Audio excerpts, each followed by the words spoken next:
Hjemme hos Kasper og Iben.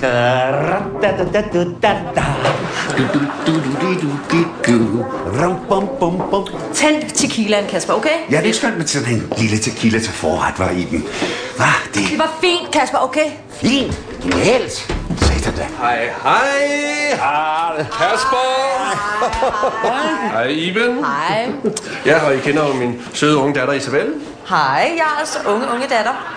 Så ung er hun da heller ikke. Hej, Kasper. Hej, blev du glad for den der konfirmationsgave, jeg gav dig?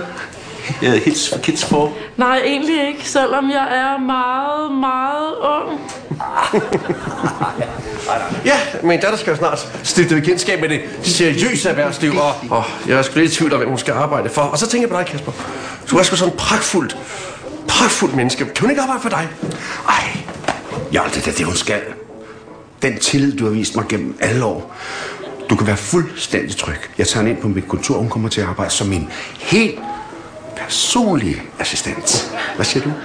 Det synes jeg lyder super. Lige god idé, det kan da umuligt gå galt, hva'? Skal vi gå til bords? Vil du være min borddame, så kan jeg være din sugar daddy. Det vil jeg super gerne, Kasper.